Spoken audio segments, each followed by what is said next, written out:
우리 칭찬을 해야 되겠는데 안 할 수, 뭐라고 해야 될지 모르겠네요. 박수하겠습니다.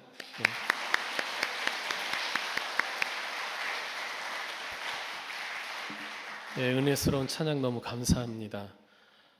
이 시간 우리 주님의 은혜가 여러분 모두에게 함께 하시기를 축원합니다. 우리 서로 인사 나누겠습니다. 사랑합니다. 축복합니다.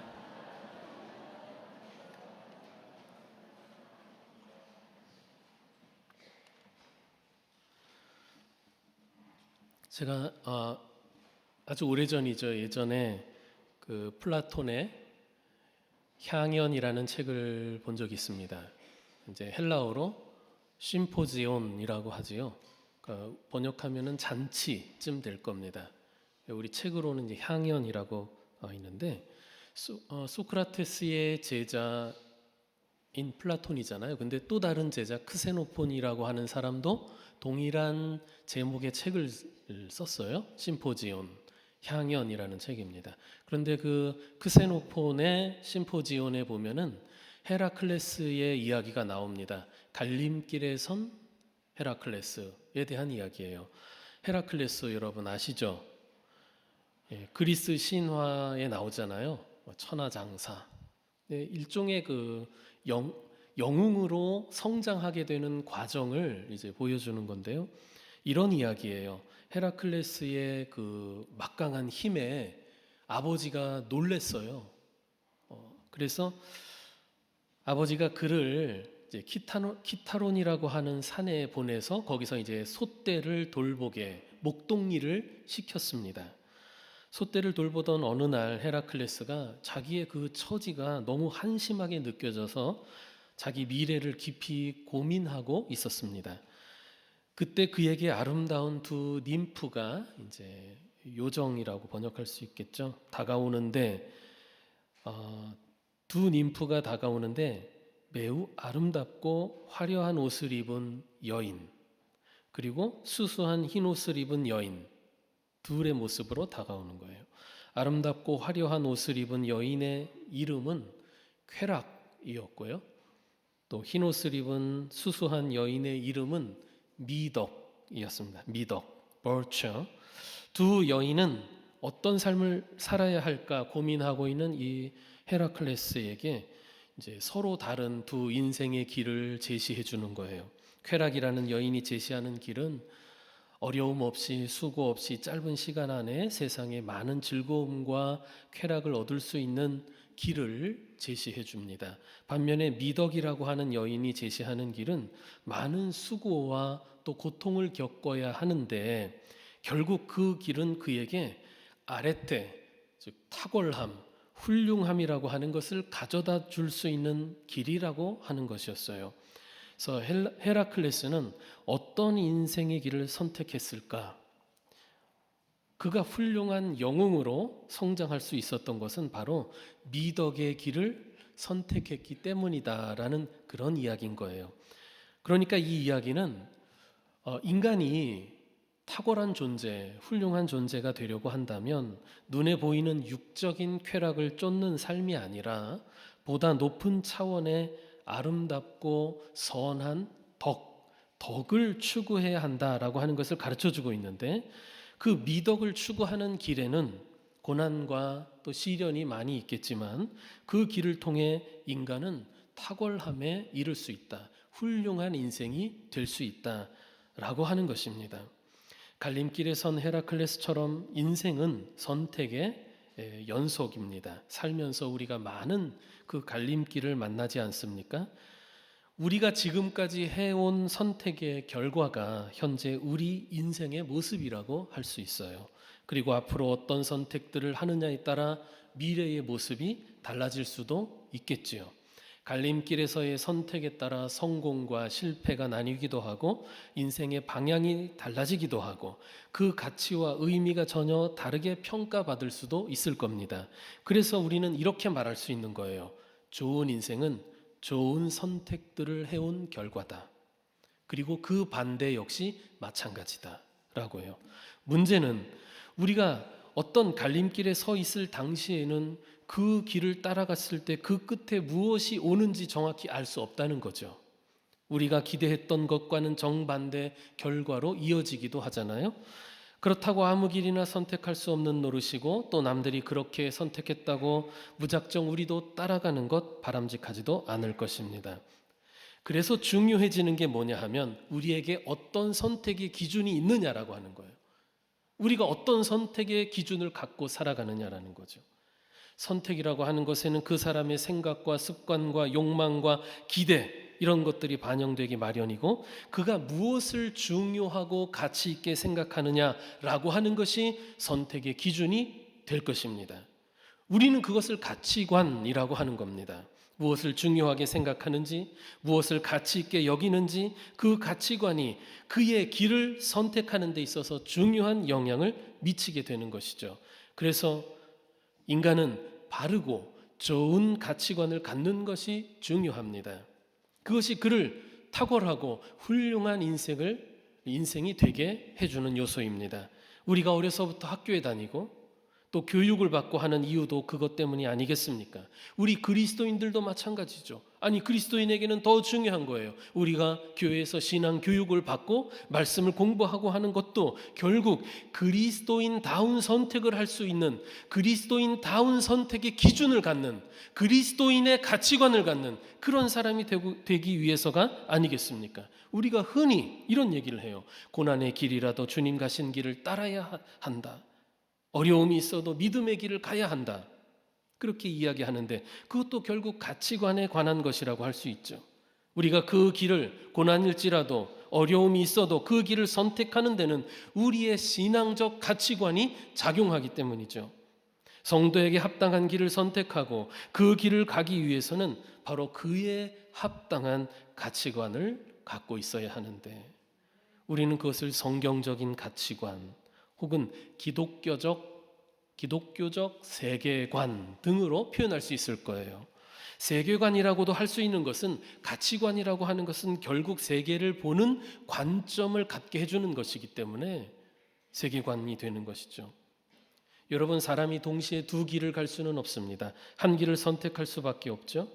그렇기 때문에 세월이 흐른 후에는 과거에 내가 선택하지 않았던 길에 대한 아쉬움이나 또 내가 선택한 길에 대한 후회가 생길 수 있는 것이죠. 여러분도 지난날 선택했던 길 혹은 선택하지 않았던 길에 대한 후회나 아쉬움을 가져본 적 있을 겁니다. 아, 내가 그 친구를 사귀지 말았어야 하는데, 그때 공부를 더 했어야 했는데, 내가 그 일은 하지 말았어야 했는데, 내가 그 인간은 만나지 말았어야 했는데, 과거에 했던 선택에 대해 두고두고 후회하며 살고 있는 사람들이 적지 않을 거예요. 특히 과거에 했던 그 선택으로 인해 내 인생이 되돌릴 수 없는 깊은 상처를 입은 경우라고 한다면 정말 뼈저린 후회와 또 계속해서 고통을 느끼며 살 수도 있겠지요. 그때 내가 왜 그렇게 했었던가 말입니다. 자, 아브라함의 조카 롯이 그 인생 말년에 자신의 선택에 대한 후회와 고통을 느끼며 살았을 것 같아요. 오늘 본문에 나오는 그의 선택이 결국 인생에 큰 비극을 가져오는 단초가 되지 않습니까? 성경을 조금만 알고 있어도 우리가 다 알고 있는 일이죠. 훗날 롯은 아내를 잃고 집과 전 재산을 다 잃어버리는 비참한 신세가 되는데, 오늘 본문에서 롯이 하게 되는 선택이 바로 그 단초가 되는 거죠.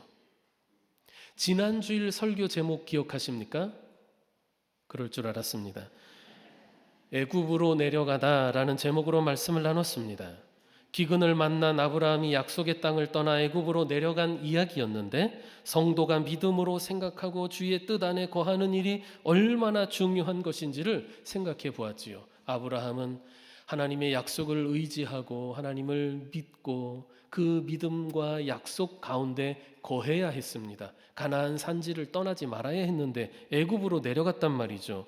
믿음으로 가는 길이 아닌 불순종의 길은 아무리 우리 눈에 좋아 보이고 또 우리에게 거기에 합당한 타당한 이유가 있어 보여도 결국 성도의 마음을 위축시키고 불안과 두려움을 가져다주고 그 결과 역시 우리가 기대하는 대로 되지 않는다라고 하는 것을 보게 됩니다. 자, 오늘도 비슷한 맥락이라고 할 수 있는데 이번에는 소돔으로 내려가다라는 제목으로 함께 말씀을 나누고자 합니다. 지난번에는 창세기 12장에서 아브라함이 애굽으로 내려갔다면 이번에는 그의 조카 롯이 소돔으로 내려간 이야기를 함께 생각해 보고자 하는 겁니다. 자, 이 일은 애굽에 내려갔던 아브라함이 다시 약속의 땅 가나안 산지로 돌아온 후에 있었던 일이에요. 아브라함은 애굽으로 내려갔다가 큰 수모를 겪지 않았습니까? 그러나 여러분, 그 가운데서도 하나님은 아브라함을 보호하시고 도와주셨어요. 애굽에서 당한 볼성사납고 수치스러운 상황 중에서도 그를 향한 하나님의 자비하심은 멈추지 않은 건데요, 그를 건져주셨어요. 어려움으로부터 건져주셨고 다시 가나안 땅으로 그가 돌아올 때는 오히려 더 큰 부자가 되게 해주셔서 가나안 산지로 돌아오게 됩니다. 성도의 실수와 잘못 가운데서도 하나님은 그 성도를 외면하지 않으시고 은혜의 손길로 붙들어 주셨던 것이죠. 그런데 이 지금까지의 모든 그 아브라함의 노정에는 조카 롯이 함께하고 있었습니다. 고향을 떠나 가나안 땅에 오면서부터 애굽에 내려갔다가 다시 돌아오기까지 아브라함 곁에는 조카 롯이 있었어요. 자식이 없었던 아브라함에게 조카 롯은 마치 아들과 같은 존재였을 것입니다. 그런데 그들에게 재산이 피차에 많이 늘어나자 목축을 하는 아브라함과 롯이 함께 거하기 힘든 상황이 된 거예요. 제한된 목초지에 그들의 양과 소떼가 많아지니까요. 아브라함의 일꾼들이나 롯의 일꾼들이나 모두 가축을 치다 보니 목초지를 두고 서로 다투는 일들이 벌어지게 된 거죠. 갈등이 심해지자 이를 해결하기 위해 아브라함이 조카 롯에게 제안을 합니다. 우리 각자 떨어져 살자라고요. 그러면서 롯에게 먼저 너가 살 땅을 선택하라고 하게 되죠. 본문 9절에 봅시다. 내 앞에 온 땅이 있지 아니하냐. 나를 떠나가라. 내가 좌하면 나는 우하고 네가 우하면 나는 좌하리라. 네가 이쪽 택하면 나는 반대편, 네가 이쪽 택하면 나도 또 반대편. 예나 지금이나 사람에게 땅은 참 중요합니다. 일전에 아브라함이 약속의 땅을 떠나 애굽에까지 왜 내려갔었습니까? 비옥한 땅, 좋은 땅을 찾아서였지 않습니까? 땅은 생존과 생활에 있어서 아주 중요한 요소지요. 아브라함은 롯에게 먼저 땅을 선택해서 떠날 수 있도록 배려해 주었는데 두 사람은 그때 사방이 한눈에 들어오는 높은 산에 올라 주변의 땅을 살펴보았습니다. 롯이 눈을 들어 살펴본 후에 선택한 곳은 바로 저 동쪽 요단강 주변의 저지대 비옥한 땅이었습니다. 소할 땅이었죠. 그리고 롯은 아브라함을 떠나 그 요단 지역으로 들어가게 되고 그곳의 성읍들을 두루 살펴본 후에 최종적으로 소돔이라고 하는 성읍에 정착하게 되었습니다. 그리고 본문 13절은 이렇게 말씀합니다.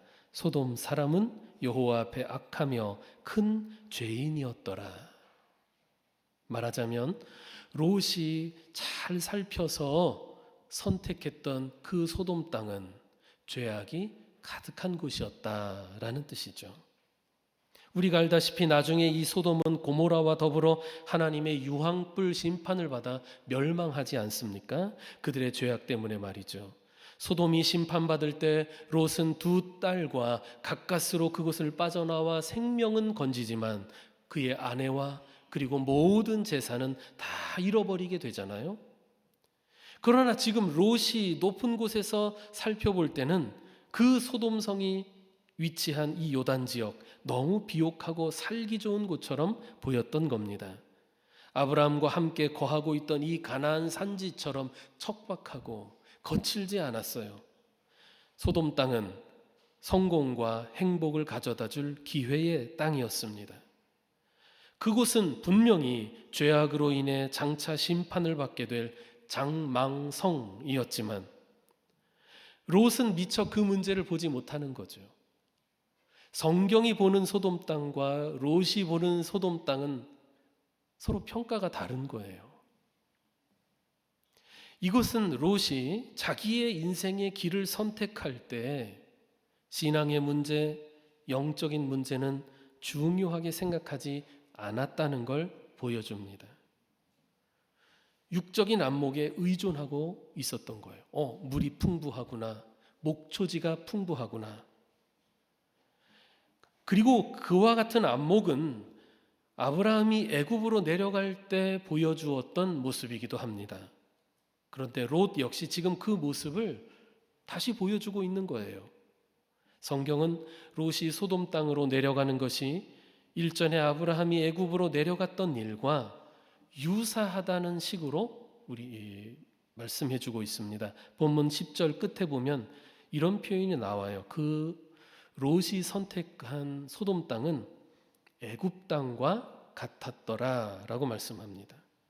소돔으로 내려가는 롯의 선택이 마치 애굽으로 내려갔던 아브라함의 선택과 닮았다고 이야기하는 것만 같습니다. 롯은 아브라함이 애굽으로 내려갈 때 그와 함께 했었고, 아브라함이 애굽에서 당했던 모든 일들도, 수치스러운 일들도 곁에서 지켜보았을 겁니다. 그런데도 아브라함이 했던 실수를 그 조카 롯도 똑같이 따라하고 있는 거예요. 실패는 성공의 어머니라고 하나요? 그런데 그런 경우는 실패를 통해서 무엇인가 중요한 교훈을 배웠을 때에만 그런 겁니다. 사람은 아픈 경험을 통해 교훈을 얻기도 하지만 교훈을 얻지 못하고 비슷한 경험을 반복하기도 합니다. 똑같은 잘못을 반복하는 거예요. 롯은 아브라함이 애굽에 내려갔다가 말할 수 없는 수모를 겪은 것을 곁에서 보았을 테지만 그 수모의 당사자가 아브라함이지 자신은 아니어서였는지 지금 그는 아브라함이 했던 실수를 똑같이 반복하고 있습니다. 그런데 우리가 알다시피 롯은 아브라함이 애굽에서 겪었던 수모와는 비교도 할 수 없을 정말 끔찍하고 뼈저린 아픔을 겪게 되지 않습니까? 평생 잊을 수 없는 후회와 상처를 남기게 됩니다. 어디에서? 소돔에서. 아브라함의 경우는 비록 큰 수모를 당하고 또 자존심에 상처를 입었으나 결국에는 더 많은 재산을 얻어 부자가 되어 돌아왔어요. 하지만 소돔에 내려간 롯은 아내와 재산을 다 잃게 되죠. 소돔으로 내려갈 때는 그것이 그에게 좋은 선택 같았는데 결국 큰 상처와 후회를 남기는 그런 선택이었던 겁니다. 여러분, 롯과 달리 아브라함은 애굽에 내려갔던 경험을 통해 중요한 사실을 깨달았던 것 같습니다. 하나님의 약속 안에 하나님과 가까이 머무는 것, 그것이 얼마나 중요한 것인지를 깨달았던 것이죠. 비록 거친 가나안 산지지만 하나님의 약속이 있는 곳에 내가 살아야 되겠다라고 하는 그런 생각이 있었던 것입니다. 그래서 롯은 소돔으로 내려갔지만 아브라함은 그 약속의 땅 가나안 산지를 선택해서 살게 되지요. 그리고 그렇게 약속의 땅에 머물고자 하는 아브라함이 기특하셨는지 하나님은 롯이 떠난 후에 곧바로 아브라함에게 약속을 주시는데 바로 땅과 후손들에 대한 약속을 주십니다. 그것이 오늘 본문 이후 14절 아래에 나오는 내용이에요. 아브라함은 하나님의 부르심과 약속을 받은 사람입니다. 그 부르심과 약속을 가지고 이 가나안 땅에 오게 되었지요. 그리고 롯은 항상 그를 따르던 조카입니다. 아브라함이 하나님의 부르심으로 고향을 떠나올 때도 롯은 아브라함과 함께하고 있었어요. 그런데 여러분, 아브라함이 받은 그 신령한 부르심과 약속이 바로 옆에 있는 조카 롯에게는 그다지 영향을 주지 못했던 것 같습니다. 하나님의 부르심과 약속에 대해 롯은 어떤 생각을 하고 있었던 것일까요? 그것은 삼촌의 일이지 나와는 상관없는 일이라고 생각했던 것은 아닐까요? 우리가 우리의 자식들, 우리의 후손들이 믿음의 그 길을 함께 가기를 원하지만 자식은 또 다른 생각을 할 수 있죠. 그건 엄마 아빠의 일이고 내 인생은 내가 알아서 가겠다라고 말이죠. 만일 아브라함의 소명과 그 약속에 대해 롯이 자기도 그 소명과 약속 안에 거하고 싶다는 그런 생각을 했다면 어떤 선택을 했을까요? 자신도 그와 같은 삶을 살고 싶다는 신령한 소망을 가졌다면 그가 어떤 길을 택했을까요? 그렇게 쉽게 아브라함을 떠나 소돔으로 내려갔을까요? 이 롯에게 헤어짐을 제안했던 아브라함이었지만 막상 롯이 자신을 떠난 후에는 몹시 상심했을 것입니다. 하나님이 롯을 떠나보낸 아브라함에게 곧 나타나셔서 땅과 후손에 대한 약속을 주신 것에는 바로 그의 상심한 마음을 위로하시기 위한 목적도 있었을 거예요. 비록 말로는 헤어짐을 제안했던 아브라함이었지만 사실 사랑하고 아끼는 이 롯이 조카가 이렇게 말해주기를 기대했는지도 몰라요. 얘야, 우리 서로 이제 떨어져 살자라고 제안했을 때 롯이 이렇게 말해주길 기대했을 것 같아요. 삼촌, 저는 떠나지 않을 거예요. 저는 어려서부터 삼촌과 함께 살았고 삼촌을 따라 고향을 떠나 이곳까지 오지 않았습니까? 삼촌은 제게 아버지 같은 분입니다. 우리 일꾼들이 서로 다투는 일이 있었지만 그것은 그들을 잘 가르치고 또 나누고 규율을 정하면 될 일 아니겠습니까? 삼촌, 저는 하나님의 부르심과 약속이 있는 삼촌을 떠나고 싶지 않습니다. 이것이 아브라함이 마음속으로 조카 롯에게 기대하고 있던 대답이지 않았을까 상상해 봅니다.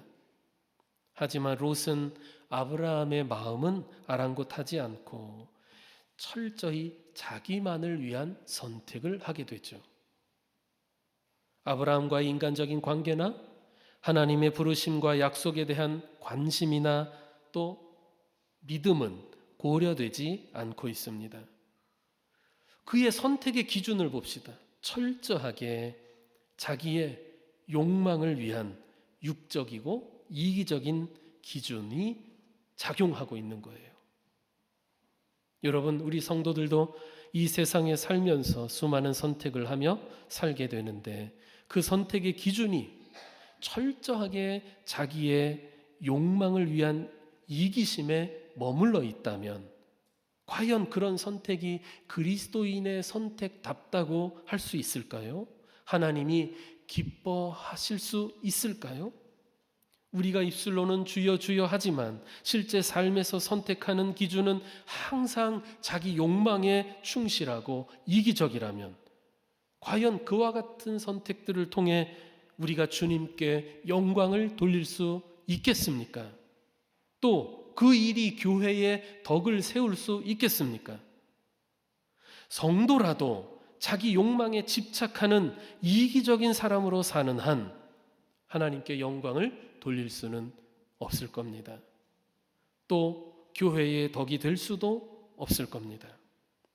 그런 사람들이 롯이 그랬던 것처럼 당장은 잘 될 것 같고 성공할 것처럼 보여도 나중에는 크게 후회하는 인생이 되기 쉽습니다. 그것은 하나님이 기뻐하시는 길이 아니기 때문이죠. 우리가 하나님이 기뻐하시지 않는 길을 가면서 성공할 수 있는 방법이 있겠습니까? 그 성공은 단지 육적인 성공을 말하는 게 아니라는 것 여러분 아실 거예요. 인간은 영적인 존재 아닙니까? 그래서 우리의 영혼을 고려하지 않거나 돌보지 않는 인생, 분명히 문제가 생기게 되죠. 롯은 아브라함과 함께 살았지만 육적으로는 물리적으로는 가까이 함께 했지만 영적인 것에는 무관심했던 것 같아요. 적어도 그가 소돔으로 내려가는 선택을 하는 데 있어서는 그랬다는 겁니다. 롯이 눈을 들어 살펴볼 때에 저 요단 들판은 물이 넉넉하고 비옥했습니다. 마음에 들었어요. 그래서 요단 지역을 택해 다니다 보니 정말 좋은 데가 있는데 그래서 정착한 곳이 소돔이었습니다. 이 소돔에 살면 더 부자가 될 수 있을 것 같았고 행복하게 살 수 있을 것 같았을 겁니다. 그런데 그 선택에 있어서 그 소돔의 영적인 상황은 고려되지 않았다는 거죠. 그가 그곳으로 내려가는 게 하나님의 뜻에 맞는 것인지도 고려되지 않았습니다. 소돔은 장차 하나님의 심판으로 멸망할 장망성 아닙니까? 가나안 산지를 떠나 소돔으로 내려가며 롯은 행복을 꿈꾸었을 겁니다. 결코 불행하기 위해, 망하기 위해 소돔으로 가는 길을 선택하진 않았겠지요. 행복하기 위해 소돔으로 내려가지만 정작 우리 인생을 진짜 행복하게 하는 것에 대해서는 그가 무지했거나 혹은 마음에 염두에 두지 않았던 것입니다.